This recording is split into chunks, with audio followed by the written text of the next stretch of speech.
Presidenti Donald Trump mbajti një fjalim në Kongresin e SBA, kundër të tjera përmendi edhe disa nga gjetjet e Dodge, që drejtohet nga Elon Musk, lidhur me abuzimin e fondeve apo donacioneve të dhëna nga Shtetet e Bashkuara në vende të ndryshme. Trump përmendi një seri shtetesh, ku përmes projekteve janë hedhur miliona dollar të taksapaguesve amerikanë, që janë konsideruar si shkelja apo abuzime me fondet. Dhe në serinë e shteteve të përmendura, nuk u përfshin Shqipëria dhe as Kosova, ndërkohë që u evidentua Serbia dhe Moldavia. Shqipëria referuar një publikimi nga Richard Grenell ka përfituar 189 miliard dollar nga fondet e USAID, ndërsa Kosova 537 milion dollar. Në rastin e Shqipërisë, të paktën 9 milion dollar janë përdorur për reformën në drejtësi dhe referuar akuzave që ka bërë kreu demokrat Sali Berisha. Këto para u përdorën për të ndërtuar një sistem drejtësie të kontrolluar nga Soros, për të goditur opozitarizmin dhe konservatorizmin në Shqipëri. Madje kjo prej muajsh është kthyer në një kryefjalë, aq sa pak ditë më parë u përmend edhe në një seancë dëgjimore në Kongresin e SBA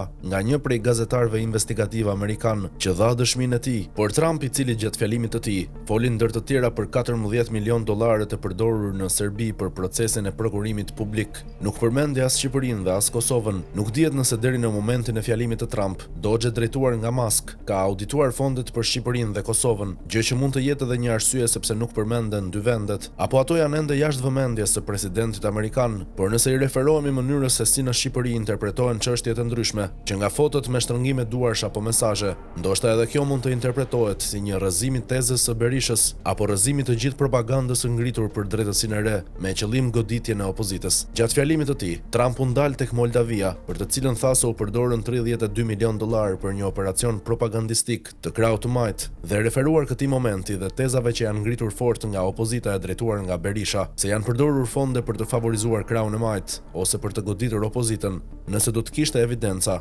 mund të zinin sadupak vend në fjalimin e presidentit të SBA.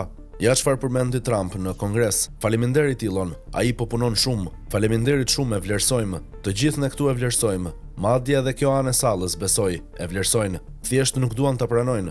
Vetëm dëgjoni disa nga shpërdorimet tronditse që kemi zbuluar deri më tani. 22 miliardë dollar nga Departamenti i Shëndetësisë dhe Shërbimeve Njerëzore për të ofruar strehim dhe makina falas për emigrantët e paligjshëm, 45 milion dollar për bursat të diversitetit, barazisë dhe përfshirjes në Birmani, 40 milion dollar për të përmirësuar përfshirjen sociale dhe ekonomike të migrantëve sedent. Askush nuk e di çfarë do të thotë kjo. 8 milion dollar për promovimin e LGBTQI+ në kombin afrikan të Lesotos, për të cilin askush nuk ka dëgjuar ndonjëherë. 60 milion dollar për fuqizimin e popullsive indigjene dhe afro-karaibe në Amerikën Qendrore, 60 milion. 8 milion dollar për të bërë mint transgjinor, kjo është e vërtet. 32 milion dollar për një operacion propagandistik të krahut të majt në Moldavi.